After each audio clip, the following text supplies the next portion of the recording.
آپ صلی اللہ علیہ وسلم لوگوں میں سے ممتاز ہو کر نہیں رہتے تھے۔ توجہ سے، اگر چار بندے مجلس محفل میں بیٹھے ہوئے ہیں، جس نے پہلے حضور کو نہیں دیکھا تھا وہ نہیں پہچان سکتا تھا کہ حضور کون ہے، کیونکہ بیٹھے اس طرح ہوتے تھے۔ کوئی ایسی نہیں ہوتی تھی کہ یہ سردار ہے، بڑا ہے، فلاں ہے، اس کی نشست مجلس الگ ہے، بڑا ہے، باقی سارے ادھر بیٹھے۔ آپ چلتے تھے تو لگتا نہیں تھا کہ ان میں سے حضور کون ہے جس نے پہلے نہ دیکھا ہو۔ آپ مل کر چلتے تھے، امتیاز، الگ، انفرادی، ہر ایک کو شوق چڑھا ہوا ہے منفرد نظر آنے کا۔ ہر ایک کو آج کل یہ بھوت سوار ہے کہ میں لوگوں سے الگ نظر آؤں۔ حضور لوگوں سے الگ نظر آنا پسند نہیں فرماتے تھے۔ عرب میں سب سے کم ذات اور کاسٹ کے حساب سے حبشی اور کالے لوگ ہوتے تھے، اور یہ جو کم ذات سب سے تھے حبشی اور کالے لوگ، میرے حضور کی بارگاہ میں سب سے زیادہ عزت والے بلال حبشی رضی اللہ تعالیٰ عنہ تھے۔ عرب میں طبقے اور پیشے کے حساب سے، پوسٹ، کرسی، عہدہ کے حساب سے سب سے کم تر پیشہ کے حساب سے وہ غلام اور لونڈیاں ہوتی تھی۔ غلاموں کا درجہ پیشے کے حساب سے سب سے کم تر تھا۔ آپ دیکھیں گے حضور کی سیرت میں، اگر حجۃ الوداع کے موقع پر 1.25 لاکھ صحابہ میدان عرفات میں اور منی میں نیچے ہیں، حضور اسوہ اٹھنی پر سوار ہیں، اور قریش کے سردار پیچھے نیچے کھڑے ہیں زمین پہ، اٹھنی سے صرف عرب کا سردار حضور ہیں، اور حضور کے پیچھے ایک لڑکا بیٹھا ہوا ہے۔ وہ لڑکا کون ہے؟ کسی قریشی کا بیٹا نہیں ہے، حسن حسین نہیں ہے، صدیق عمر فاروق عثمان علی کا بیٹا نہیں ہے، وہ حضور کے منہ بولے بیٹے زید بن حارث جو کہ غلام ہیں ان کا بیٹا ہے۔ زید جن کا نام قرآن میں آیا ہے، غلام ابن غلام پیچھے سوار ہے، اور ذات کے اعتبار سے کم ہے۔ آپ اندازہ لگائیں حضور کس طرح نچلی ذات والے، کالے رنگ کے حساب سے، طبقے اور پیشے کے حساب سے جو کمی لوگ ہیں، حضور ان کو کس طرح اپنے ساتھ لگا کے رکھتے تھے۔ آپ اگر کوئی بیوہ عورت، کوئی غلام، کوئی لونڈی، کوئی کم ذات والا حضور کو دعوت دیتا، آپ اسی طرح خوش دلی کے ساتھ قبول کرتے جس طرح مکہ کا سردار آپ کو دعوت دیتا تھا۔ کہیں ایسا نہیں ہوا تھا کہ وہ ڈرتا ہو میں نے حضور کو گھر میں بلایا، میرے پاس اس طرح بچھونے نہیں ہیں، کھانا نہیں، طعام نہیں، پروٹوکول نہیں، مرتبہ نہیں، شہرت نہیں، میری ایک حیثیت نہیں ہے، تو پتہ نہیں حضور آئیں گے کہ نہیں۔ جس طرح آج ہمارے حضور بھی ہیں، آج کل ہمارے ہاں بھی سرکار بنے ہوئے ہیں، سردار بنے ہوئے ہیں، اور کہتے عاشق رسول ہیں، اور 1% بھی حضور کی زندگی ان کی زندگی میں نہیں ملتی ہے، 1% بھی، چاہے وہ مذہبی لوگ ہیں، چاہے وہ دنیا دار ہیں، جو بھی ہیں، بڑی بڑی محفلیں کریں گے، بڑی بڑی محفلیں سجائیں گے، اور سٹیج پہ کون بیٹھا ہوگا؟ ممبر رسول جس کو حضور کے نام پہ سجایا ہے، MP بیٹھا ہوگا، MNA بیٹھا ہوگا، دنیا دار بیٹھا ہوگا، اور وہ آپ سب جانتے ہیں، اور شیخ الحدیث، حافظ قرآن، 80-90 سال کا بزرگ، سفید ریش، با سنت، وہ جتیوں میں بیٹھا ہوگا، وہ نیچے بیٹھا ہوگا، اور حضور کے نام پہ۔ یہ کیا حضور کی زندگی ایسی تھی؟ نہ مولویوں نے بتایا ہے کہ حضور کی زندگی کیسی تھی، نہ ہم نے جو ہے اس میں کوشش کی ہے۔ میرے حضور کی سیرت کا یہ بہت بڑا روشن پہلو ہے، آپ ہر ایک کے ساتھ مل جل کر رہتے تھے، کوئی فرق نہیں کر سکتا تھا کہ حضور زیادہ میرے ساتھ لگاؤ رکھتے ہیں۔ اگر کوئی سلام لینے کے لیے حضور کے پاس آیا ہے تو غلام اگر حضور سے ملا ہے تو اس کے دل میں یہ نہیں ہوتا تھا کہ حضور نے ملتے ہوئے میری طرف اس طرح نہیں ملے جس طرح قریش مکہ کے سردار سے ملے، وہ یہ نہیں کہتا تھا، حضور اس خوش مزاجی کے ساتھ اس سے ملتے تھے۔ اور آپ کے سیرت مبارک تھی، کسی سے سلام لیا ہے تو آپ فل اپنی باڈی کو اس کی طرف کرتے تھے۔ ادھر سے اگر وہ سلام لینے کے لیے آیا، حضور ادھر منہ کر کے بیٹھے ہیں تو آپ نے یہ نہیں کہنا اچھا جی السلام علیکم، ادھر سے آیا اچھا جی السلام، نہیں، اگر ادھر سے ملنے کے لیے آیا اور اس نے سلام لیا، غلام ہے، حبشی ہے، آزاد ہے، عرب ہے، امیر ہے، غریب ہے، گورا ہے، کالا ہے، حضور نے اپنا چہرہ ایسے کرنا، السلام علیکم، ادھر سے ملنے، اچھا بھی میں ابھی تو ادھر ہوا ہوں، نہیں جی السلام علیکم ورحمۃ اللہ۔ ہر شخص یہ سمجھتا تھا حضور میرے ہیں، ہر شخص انہی اداؤں کی وجہ سے سمجھتا تھا حضور میرے ہیں۔ بات سمجھ آ رہی کہ نہیں؟ ایک دو مثالیں آپ کی سیرت سے دیکھیے، آپ بلا تکلف لوگوں کے ساتھ رہتے تھے، اور یہ ادائیں تھیں جس نے لوگوں کے ہاں حضور صلی اللہ علیہ وسلم کی جو ہے وہ جگہ بنائی، اور اللہ تعالیٰ کو اس ادا پر، میرے کریم نبی صلی اللہ علیہ وسلم کی اسی ادا کو قرآن میں اللہ تعالیٰ نے جو ہے وہ نقش کیا، فرمایا وَلَوْ كُنْتَ فَظًّا غَلِيظَ الْقَلْبِ لَانفَضُّوا مِنْ حَوْلِكَ، اے حبیب آپ کی ادائیں، آپ کے رویے، آپ کے انداز اتنے پیار بھرے ہیں کہ جو آتا ہے آپ کا ہی ہو کے رہ جاتا ہے۔ اگر آپ کا یہ انداز نہ ہوتا تو اتنے لوگ تو آپ کے ارد گرد نہ جمع ہو جاتے۔ اللہ تعالیٰ فرما رہا ہے قرآن پاک۔ حضرت ابو ہریرہ رضی اللہ تعالیٰ عنہ ارشاد فرماتے ہیں کہ ایک دفعہ حضور سواری پر سوار ہوئے، سواری تھوڑی سی بڑی تھی، مسجد قباء جانے کے لیے، مدینہ شریف سے مسجد قباء، رستے میں بھی مل گیا، جا ادھر رہا تھا، حضور سوار تھے اور میں پیدل تھا، تو جب رستے میں سوار حضور سوار مجھے ملے، پیدل جاتے دیکھا، تو اپنی سواری روک کے فرمایا ابو ہریرہ ہاں بھائی ہمارے ساتھ آؤ گے، بیٹھ جاؤ۔ تو سیدنا ابو ہریرہ رضی اللہ تعالیٰ عنہ ارشاد فرماتے ہیں میری تو قسمت اور مقدر تھے کہ حضور اسی سواری پر سوار ہے۔ حضور نے فرمایا چل میرے پیچھے سوار ہو، جب میں بھی ادھر ہی جا رہا ہوں، میں نے چھلانگ لگائی، فوسب لیرقب فلم یقدر، میں نے چھلانگ لگائی حضور کے پیچھے بیٹھنے کے لیے، قد شریف چھوٹا تھا، سواری تھوڑی سی اونچی تھی، جب میں نے چھلانگ لگائی تو صحیح طریقے سے میں سیٹ پر نہیں پہنچا، اور میں سیٹ پر پہنچتے پہنچتے نیچے گرنے لگا، اور گرتا ہوا بندہ جس کو جو ہاتھ میں آتا ہے اس کو پکڑ لیتا ہے، تو میں جب سواری پر چھلانگ لگانے کے باوجود صحیح نہیں پہنچا اور میں گرنے لگا، تو میں پیچھے سے آپ کے کپڑے پکڑ لیے، اور وہ کپڑے اتنے جھٹکے سے میں نے پکڑے کہ میں بھی زمین پہ، حضور بھی زمین پہ آ گئے۔ ہم بھی بڑے نازک مزاج ہیں پر میرے حضور سے زیادہ نہیں، ہم چودھری ضرور ہیں، نمبردار، فلاں فلاں فلاں بوس، فلاں فلاں، بڑا نفیس مزاج ہے، بڑے سینسیٹیو ہیں، لیکن حضور سے زیادہ نہیں۔ لوگ آپ سے کیوں نہیں پیار کرتے؟ کیونکہ آپ کی ادائیں، اگر کوئی کرتا بھی ہے تو وہ صرف تنخواہ کو سلام کرتا ہے، وہ پیسے سے، مجبوری کو، آپ سے جو اس کو ضرورت وابستہ ہے اس ضرورت کو سلام کرتا ہے، وہ چودراہٹ کو سلام کر رہا ہے، نمبرداری کو سلام کر رہا ہے، بوس ہونے کو سلام کر رہا ہے، دل سے وہی سلام کرتا ہے جو آپ کی ادا اور اخلاق اچھے ہوتے ہیں اس کی وجہ سے۔ حضور نیچے تشریف لائے اور چہرے پر کوئی ناراضگی نہیں ہوئی، آپ نے کپڑے جھاڑے، پھر آپ صلی اللہ علیہ وسلم سواری پہ سوار ہوئے تو کہنے لگے چل ابھی تھوڑا سا مضبوطی کے ساتھ جو ہے وہ بیٹھنا، چل بیٹھ جا، دوبارہ بیٹھ۔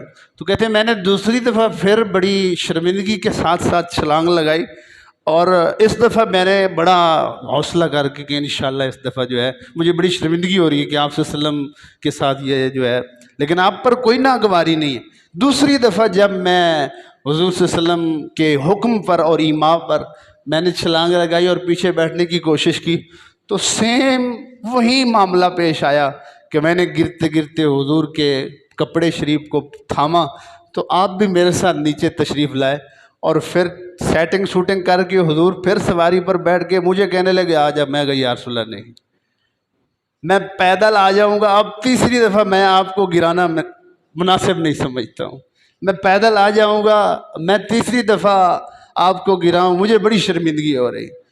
مجھے بتاؤ حضور کائنات کے نبی سید الانبیاء، اور آپ کا لگاؤ بلا تکلف، منفرد نظر آنے سے بچ کر آپ کا انداز دیکھیے لوگوں کے ساتھ، اور ہمارا خادم ہماری برابر والی کرسی پہ بیٹھ جائے نا، پھر اس کو دیکھنا کہ ہمارا جلال اور غصہ ہے مسلمانوں کا، اور عاشق رسول ہونے کا، اور جس پوسٹ پہ، چیئر پہ، جگہ پہ میں بیٹھتا ہوں، میرا خادم، نوکر، کام کرنے والا، متات وہاں اس جگہ پر بیٹھے اور پھر ہمارے غضب کو برداشت کر کے دکھائے ہیں جی۔ ایک اس سے بھی بڑھ کر میرے حضور کا جو ہے وہ اخلاق دیکھیے کہ لوگوں کے ساتھ، ایک دفعہ بازاری عورت جس کی زبان میں بازاری الفاظ، جس کے کردار میں بازاری کردار، انتہائی فوش، بد زبان اور منہ پھٹ قسم کی عورت، وہ گزر رہی تھی کہ آپ صلی اللہ علیہ وسلم کھانا کھا رہے تھے، اور کھانا آپ اونچی جگہ پر رکھ کے جو ہے وہ کھا رہے تھے، تو آپ کھانا کھاتے رہے، آپ نے اس کی طرف کوئی توجہ نہیں فرمائی، لیکن اس نے موقع غنیمت سمجھتے ہوئے، جو اس کی سابقہ عادت تھی لوگوں کو بے عزت کرنا زبان سے، بد زبان، منہ پھٹ تھی نا، اس کا رویہ اور عادت ہی ایسے تھی، وہ آپ کے پاس آگے کھڑی ہوگی۔ حضور بیٹھے ہوئے ہیں، کھانا شریف تناول فرما رہے ہیں، وہ آ کے کھڑی ہوگی، اور پتہ کیا کہنے لگی؟ آپ ذرا حوصلے سے سنیے گا، اور میں آپ صلی اللہ علیہ وسلم کے صبر اور حوصلے اور اخلاق پر آپ دیکھیے گا۔ تو کہنے لگی انظروا الیہ یجلس کما یجلس العبد، ان کو دیکھو، مسلمان تو تھی نہیں، وہ مسلمان تو تھی نہیں، کافرہ تھی، اور پھر اوپر سے بازاری اور منہ پھٹ قسم کی عورت تھی، فاحشہ سی، طوائفہ میں سے تھی۔ کہنے لگی ان کو دیکھو، مسلمانوں کا نبی بنے ہوئے ہیں، ایسے بیٹھے ہیں جیسے غلام بیٹھتے ہیں۔ حضور نیچے بیٹھے ہوئے تھے نا، اور کھا رہے تھے، پالتی مار گئے، اور دیکھو بیٹھے کیسے ہیں، جیسے غلام بیٹھتے ہیں، وہ جیسے بندہ جگت مارتا ہے۔ کہنے لگی دیکھو بیٹھے کیسے ہیں، جیسے غلام بیٹھتا ہے، اور دوسری بات ساتھ ہی پھر دوسری بھی کہہ دی، وَيَأْكُلُ كَمَا يَأْكُلُ الْعَبْدُ، کھانا دیکھو کیسے کھا رہے ہیں، جیسے عبد یعنی غلام لوگ کھاتے ہیں، بیٹھے ایسے ہیں جیسے عبد بیٹھتے ہیں یعنی غلام بیٹھتے ہیں، اور کھانا ایسے کھا رہے ہیں جیسے غلام لوگ کھاتے ہیں۔ بڑا سردار بنے ہوئے ہیں اور مسلمانوں کے نبی بنے ہوئے ہیں، غلاموں کی طرح بیٹھتے ہیں، غلاموں کی طرح کھاتے ہیں، عبد غلام کو کہتے ہیں عربی میں۔ میرے حضور نے اس سوال کے جواب میں، اور اس بد زبانی اور اس ترش اور بےہودہ لہجے اور انداز اور الفاظ کے جواب میں کوئی پیشانی پہ بل نہیں آیا۔ میری شان، میرا سٹیٹس، میرا پروٹوکول، میری پرسنالٹی میرے پاس لوگوں کے سامنے اس طرح کہہ رہا ہے۔ ساری عزتیں اس خاک پر قربان جس خاک پر میرے حضور کی سواری نے ایک دفعہ قدم رکھا ہے۔ میری اور آپ کی پرسنالٹی کیا ہے، ڈگنیٹی کیا ہے، عزت کیا ہے، شان کیا ہے، وغیرہ کیا ہے ان کے مقابلے میں؟ میرے حضور نے کیا جواب دیا؟ آپ کیا کہہ رہی تھی کہ میں ایسے بیٹھا ہوا ہوں جیسے عبد بیٹھتے ہیں یعنی غلام، اور میں ایسے کھانا کھا رہا ہوں جیسے عبد کھاتے ہیں یعنی غلام۔ عبد عربی میں غلام کو کہتے ہیں۔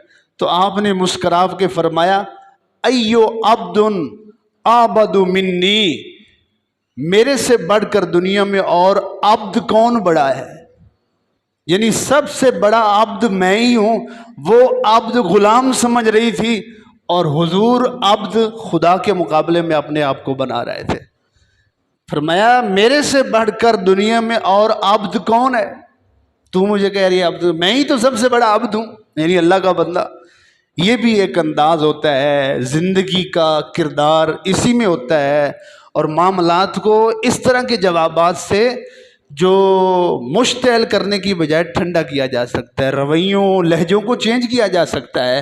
اگر کوئی نادانی کی وجہ سے، حسد کی وجہ سے، کسی بھی جہالت کی وجہ سے آپ سے غلط رویے میں پیش آتا ہے، غلط الفاظ آپ پر منسوب کرتا ہے، اچھے الفاظ میں آپ تبادلہ کریں، آپ دیکھیں گے اس کا دل بھی بدلے گا، زندگی بھی بدلے گی، جواب بھی ہو جائے گا۔ وہ کہنے لگی آپ عبد ہیں، عبد کی طرح کھاتے ہیں، عبد کی طرح بیٹھتے ہیں، وہ عبد کا غلام معنی لے رہی تھی۔ حضور نے فرمایا سبحان الذی اسرا بعبدہ، مجھ سے بڑا اللہ کا عبد کون ہے؟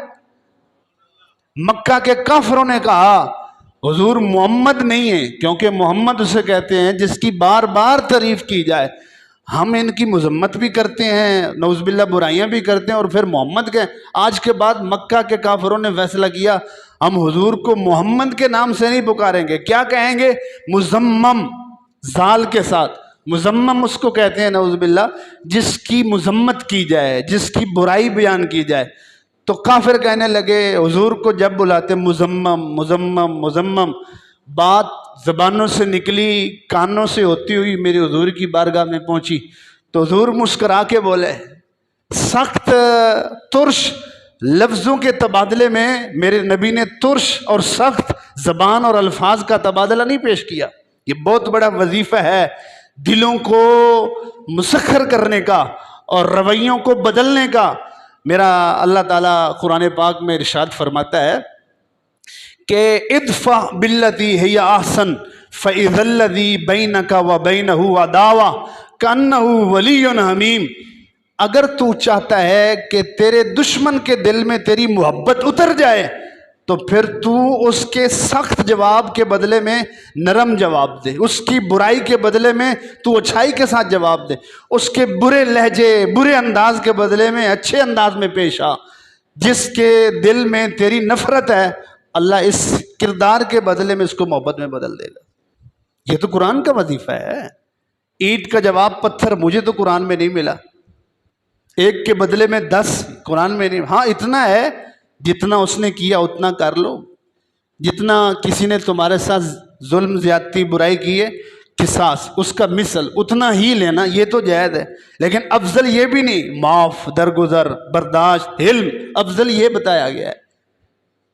بلکہ قرآن نے اس سے بڑھ کر وظیفہ دیا ہے. تم چاہتے ہو کہ تمہارے دشمن تمہارے تابع ہو جائیں، تمہارے محب بن جائیں، تم سے محبت کرنے لگیں، ادفع باللتی ہے یا احسن، جو اس نے کہا ہے اس کے بدلے میں تو اچھا جو ہے اس کو پیش کر، اچھے اخلاق سے پیش آ. اللہ تعالیٰ نے فرمایا خذ العفو وامر بالعرف واعرض عن الجاہلین. اے حبیب درگزر کو اپنا اوڑھنا بچھونا بنائیے اور اچھائی کے حکم کو اپنی زندگی کا وتیرہ بنائیے، اور نادانی اور جہالت کے وجہ سے کوئی آپ سے غلط رویے سے پیش آئے تو اس سے آپ روگردانی کیجئے. حضرت جبریل جب یہ آیت لے کر آئے حضور فرماتے ہیں میں نے جبریل سے پوچھا اس آیت کا کیا مطلب ہے جو اللہ کہہ رہا ہے اے حبیب برداشت کرنے کو درگزر کو اپنا اوڑھنا بچھونا بنائیے، اس کا کیا مطلب ہے؟ تو جبریل علیہ السلام کہنے لگے یا رسول اللہ مجھے تو اس کی تفسیر کا علم نہیں ہے، البتہ جو رب العالمین ہے اس سے پوچھ کے بتا سکتا ہوں. تو حضور نے فرمایا پوچھ کے بتائیے. جبریل اللہ کے پاس حاضر ہوئے، اس آیت کی تفسیر کا پوچھا اور واپس آئے اور جواب دیا. کہنے لگے یا رسول اللہ اللہ فرماتا ہے اس آیت کی تفسیر 3 جملے ہیں. اس آیت کی تفسیر 3 جملے ہیں. کیا؟ سل من قطعتا کا، وافو امن ظلما کا. جو آپ سے تعلق توڑنے کی کوشش کرتا ہے آپ اس کے ساتھ جوڑنے کی کوشش کیجئے. جو آپ کے ساتھ زیادتی کرتا ہے آپ اس سے درگزر کیجئے، اس کو معاف کرنے کی کوشش کیجئے. جب آپ ایسا کریں گے تو آپ زندگی میں درگزر کو اوڑھنا بچھونا بنا لیں گے. بات سمجھیں؟ جو آپ سے زیادتی کرتا ہے آپ اس کے ساتھ اتنی زیادتی کرنا جائز، لیکن اس کو معاف کرنا درگزر کرنا یہ پسند ہے اللہ کو، یہ حضور کو پسند ہے. اور جو آپ کے ساتھ تعلق توڑنے کی کوشش کرتا ہے وہ 1% توڑتا ہے، ہم 100% توڑتے ہیں. اگر کسی رشتہ دار نے ہمارے ساتھ بولنا چھوڑ دیا 1 مہینہ کے لیے، ہم سال بھر کے لیے مرتے دم تک کے لیے ہم آپ کے جنازوں میں بھی نہیں شریک ہوں گے، خوشی غمی میں بھی نہیں جائیں گے، اور کہتے ہیں ہم عاشق رسول ہیں محب رسول ہیں، قیامت کے دن حضور ہماری شفاعت فرمائیں گے. کردار دیکھیں اپنا اور حضور کا کردار دیکھیں. وہ بدکار اور منہ پھٹ عورت حضور کے پاس آئی اور کس انداز میں بولتی ہے اور حضور اس کو کس انداز میں جواب دیتے ہیں. اگلا جو اس نے بولا وہ کہنے لگی جب آپ نے یہ جواب دیا کہ میرے سے بڑا عبد کون ہے، تو آگے سے اس نے کہا تھوڑی دیر بعد اس کے یہ بولنے اور انداز اپنانے کا مین مقصد یہ تھا کہ میں اپنی فحش عادت سے اور فحش انداز سے لوگوں کے سامنے حضور کو جو ہے وہ زیر کروں، حضور کو نیچا دکھاؤں، یہ اس کا مقصد تھا. لیکن ابھی تک تو حضور جیت رہے ہیں اپنے اخلاق کے ذریعے. ابھی تک تو حضور اس کو زیر کرتے اور مغلوب کرتے نظر آ رہے ہیں اپنے اچھے رویے اور انداز کے ساتھ. اب اس نے اگلا جملہ بولا, کہنے لگی کہ وَيَأْكُلُ وَلَا يُطْعِمُنِي, ان کو دیکھو خود کھائی جا رہے ہیں اور صلح ہی نہیں مارتے, خود کھائی جا رہے ہیں اور صلح بھی نہیں مارتے.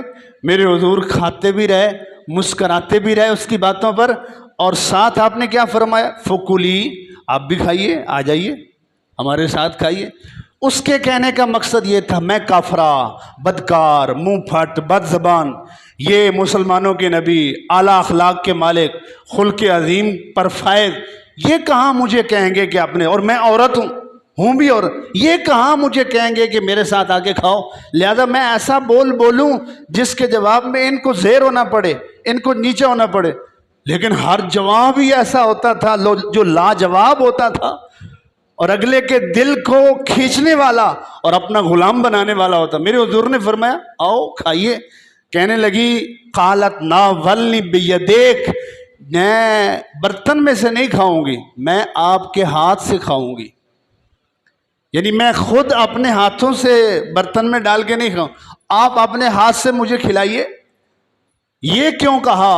وہی مقصد ذہن میں تھا کہ کہیں یہ انکار کریں, کہیں یہ ایسی بات کریں تاکہ میں جیتوں اور یہ زیر ہو جائیں. میرے حضور نے سے جب اس نے یہ مطالبہ کیا کہ آپ اپنے ہاتھ سے کھلائیے, آپ نے ایک لقمہ توڑا اور برتن میں سے اس کو لگا کے اس کو پیش کیا, کھا لیجئے. جب یہ معاملہ یہاں تک پہنچا تو اس نے اگلا جملہ بولا کہ شاید کسی جملے پر یہ جو ہے میرا مقصد پورا ہو جائے. کہنے لگی اطعمنی مما فی فیک, میں یہ تو نہیں کھاؤں گی جو آپ کے ہاتھ میں ہے, جو آپ اپنے منہ میں ڈال چکے ہیں اور چبا رہے ہیں, میں تو وہ لقمہ کھاؤں گی. اب یہ آخر تھا اور اینڈ تھا اور انتہائی جو ہے آخری مطالبہ تھا کہ حضور اپنے منہ مبارک سے لعاب دہن سے لگا ہوا اور ان سے جو ہے شفائے لعاب سے لگا ہوا لقمہ جو ہے وہ اپنے منہ سے نکال کے مجھے دیں, اور یہ تو وہ نہیں پورا کریں گے, اور قطعاً ایسا نہیں ہو سکتا. میرے حضور صلی اللہ علیہ وسلم قربان جاؤں ان کی ہر ادا پر, آپ نے اپنے منہ مبارک سے لقمہ نکالا اور اس کو پیش کیا اور اس کے منہ میں ڈالا. تو اب اس کا اثر دیکھیے, میرے رب نے نظام ہی ایسا جوڑا تھا, انداز ہی ایسا بنایا تھا, معاملات ہی ایسے جڑے تھے. فَأَقَلَتْ فَغَلَبَهَا الْحَيَاءُ, جوں ہی لعاب دہن مبارک سے ملا ہوا وہ لقمہ اس خاتون کے منہ کے ذریعے جسم میں گیا تو صحابہ فرماتے ہیں اس کے اوپر حضور کے اخلاق اور تبرک کی وجہ سے, اس لقمے کی برکت سے سر سے لے کر پاؤں تک حیا غالب آ گیا تھا, اور ساری تا دم آخری وقت تک وہ سب سے زیادہ مدینے میں حیادار بی بی کہلاتی تھی. نہ صرف یہ کہ کلمہ نصیب ہوا, ساتھ اللہ نے برکت تبرک رسول سے اللہ تعالیٰ نے اچھی عادات اور صفات بھی عطا فرما دی تھی اور حیا سے مزین فرما دیا تھا. اسی کے ساتھ آپ کی دوسری صفت دیکھ سکتے ہیں کہ آپ جو ہے کانا عالم الناس, حاجی والے کے ساتھ لوگوں میں سب سے زیادہ حلیم تھے. حلیم الطبع, حلم اور حلیم کسے کہتے ہیں؟ جو غصے کے وقت اپنے آپ پر قابو رکھتا ہے, برداشت جس میں زیادہ ہوتی ہے, اس کو حلیم کہتے ہیں. اور یہ حلیم الطبع بندے کا درجہ اللہ تعالیٰ کے یہاں اتنا بڑا ہے, حضور فرماتے ہیں کاد الحلیم و یکون نبیہ, جس بندے کی طبیعت حلیم ہے, نرم ہے, برداشت والی ہے, درگزر والی ہے, اس میں اور نبی میں صرف یہ فرق ہوتا ہے کہ وہ نبی نہیں ہے. اتنا بڑا درجہ, وہ صرف نبی نہیں ہے. مومن کی نشانی جو اللہ نے قرآن میں بیان فرمائی ہے, والکاظمین الغیظ والعافین عن الناس, غصے کے وقت اس کو پی جانے والے ہیں اور انتقام کی قدرت کے باوجود معاف کرنے والے ہیں. غصہ آئے اس وقت برداشت کرنا, اصل یہ حلیم الطبع ہونے کی نشانی ہے. ایک بندہ حضور کے پاس آیا, کہنے لگا یا رسول اللہ اوصنی، مجھے کوئی وصیت فرماؤ۔ حضور نے فرمایا لا تغضب، غصہ نہ کیا کرو۔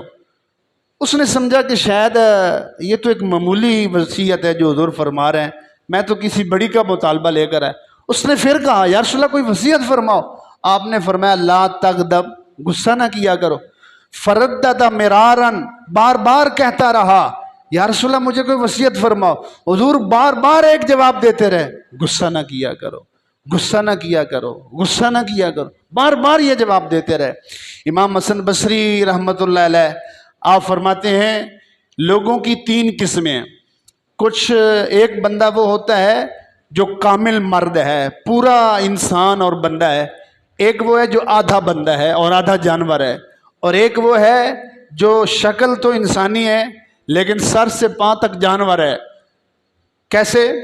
جو شخص کو غصہ جلدی نہیں آتا، جس شخص کو غصہ جلدی نہیں آتا اور اگر آ جائے تو جلدی چلا جاتا ہے، یہ الرجل پورا بندہ ہے، کامل انسان ہے، مرد ہے پورا۔ اور وہ شخص جس کو غصہ جلدی نہیں آتا لیکن اگر آ جائے تو دیر سے جاتا ہے، آتا بھی دیر سے ہے اور جاتا بھی دیر سے ہے، یہ آدھا مرد ہے اور آدھا جانور ہے۔ اور تیسرا شخص جس کو جلدی غصہ آتا ہے اور دیر سے پھر جاتا ہے، بہت سارا نقصان کر کے پھر جاتا ہے، یہ انسانی شکل میں حیوان ہے اور جانور ہے، یہ جو ہے وہ انسان نہیں ہے اور مرد اور رجل نہیں ہے۔ ان تینوں میں سے پہلا جس کو غصہ بڑی دیر بعد آتا ہے اور اگر آ جائے تو جلدی چلا جاتا ہے، یہ کامل مرد ہے۔ حضور اس سے بھی اوپر والے درجے میں تھے، آپ صلی اللہ علیہ وسلم کا درجہ اور مقام اس سے بھی اوپر تھا۔ آپ کبھی غصہ آیا ہے، غضبناک ہوئے ہیں، ناراض ہوئے ہیں، اپنی ذات کے لیے نہیں، محض اللہ کے لیے۔ آپ کا غصہ اور ناراضگی بھی اللہ کے لیے اور آپ کی رضا اور پسند بھی اللہ کے لیے، یہ آپ کا مقام اور مرتبہ تھا۔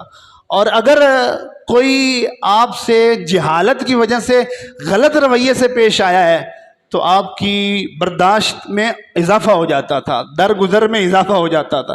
جتنا زیادہ وہ نادانی کرتا تھا اتنا زیادہ آپ میں جو ہے اس کا اضافہ ہو جاتا تھا۔ غصے کو اس وقت کنٹرول رکھنا جب آپ انتقام کی قدرت رکھتے ہیں، انتقام کی پاور رکھتے ہیں اور موقع بھی ہے، پھر انتقام چھوڑ دیتے ہیں، غصے کو کنٹرول کر جاتے ہیں۔ ایک شخص تھا جس کا نام تھا فضالہ بن عمیر، اور یہ مکہ کے نوجوانوں میں سے تھا، کافر تھا اور عام نوجوان نہیں تھا، عیاش قسم کا اور بدمعاش قسم کا جو ہے وہ نوجوان تھا۔ جب مکہ فتح ہوا، حضور نے مکہ فتح ہوا، عام معافی کا اعلان کیا، بہت سارے کافر کلمہ پڑھ گئے۔ معلوم نہیں تھا کہ اس نے بھی کلمہ پڑھا ہے کہ نہیں پڑھا، لیکن اس نے کلمہ نہیں پڑھا۔ معلوم ہوا کہ حضور طواف کر رہے ہیں، گھر سے اس نے جو ہے وہ خنجر اٹھایا اور اپنے کپڑوں میں کسی خاص جگہ پر چھپایا اور کعبہ کے مطاف میں آ کر طواف کرنے لگا۔ لوگ سمجھے شاید مسلمان ہو گیا ہے، کیونکہ کثرت سے لوگ کافر مسلمان ہوئے تھے، معلوم نہیں تھا کسی کو کون، ابھی کسی کا اسلام زیادہ ظاہر نہیں ہوا۔ طواف کرنے لگا اور نیت تھی کہ میں طواف کرتے کرتے کرتے موقع پا کر حضور کے قریب ہو کر آپ پر وار کروں گا۔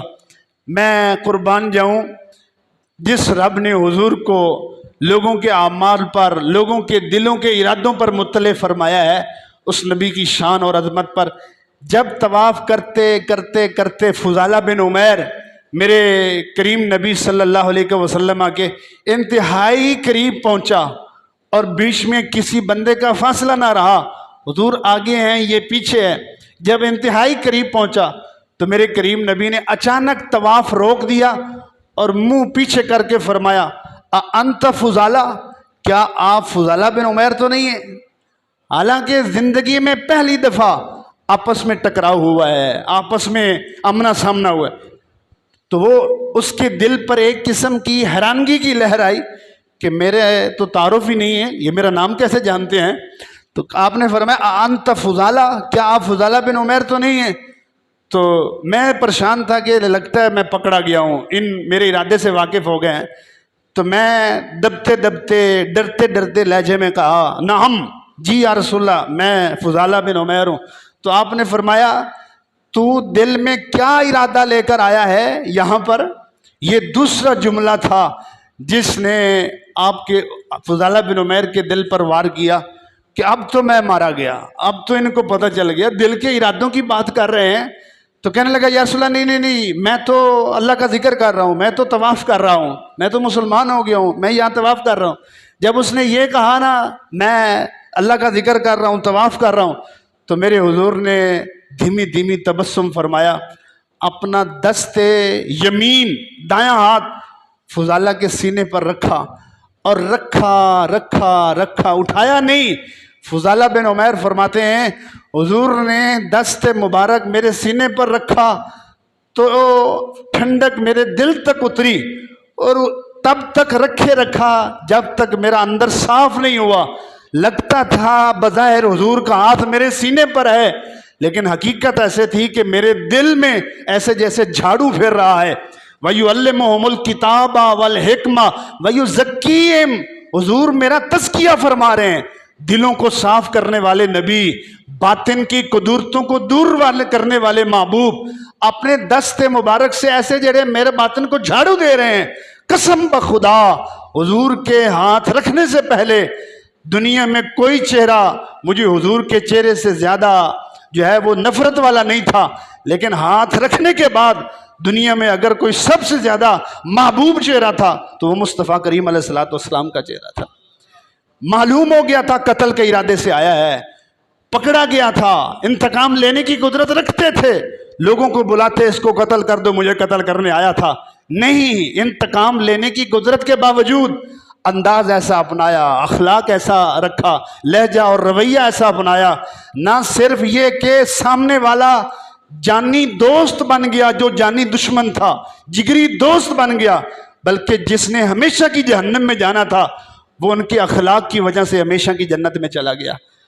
اور وہ مکہ کے گلی بازاروں میں، جیسے میں نے پہلے عرض کیا، عیاش قسم کا تھا، اس نے مختلف خواتین کے ساتھ پھیر بھی چلائے ہوئے تھے، دوست بنائی ہوئی تھی. واپسی پر جب باطن کی صفائی اور تزکیہ کروا کے واپس جا رہا تھا گھر میں، معروف اور سابقہ گلی سے گزر رہا تھا، تو محبوبہ نے دروازے میں سے اس کو دیکھا تو آواز دی، حل الیہ للحدیث، کیا آج بات نہیں کرو گے؟ تو فضالہ بن عمیر ایک ہی عادت تھی، سر جھکایا ہوا، نگاہیں جھکائی ہوئی، اور آنکھوں میں حضور کی تصویر کو جمایا ہوا ہے، اور کوئی چہرہ حسن اچھا ہی نہیں لگتا ہے. دبے دبے الفاظوں میں جو ہے وہ صرف اتنا کہا عربی میں، جس کا ترجمہ اس انداز میں کیا گیا کہ ان سے مل کر بدل گیا ہے نگاہوں کا مزاج، ان سے مل کر بدل گیا ہے نگاہوں کا مزاج، کسی صورت میں کسی صورت پر پیار آتا ہی نہیں. یہ وہ اخلاق تھے جو نگاہ بدل دیتے ہیں. تیرے خلق کو حق نے عظیم کہا، تیری خلق کو حق نے جمیل کہا، تجھ سا کوئی نہیں ہوا شاہا، تیرے خالق کے حسن و ادا کی قسم. اللہ ہم سب کو اپنی زندگیوں میں اسی عظیم خلق اور خلق کے مالک سید الانبیاء صلی اللہ علیہ وسلم کی سیرت اور کردار کو اپنانے کی توفیق عطا فرمائے.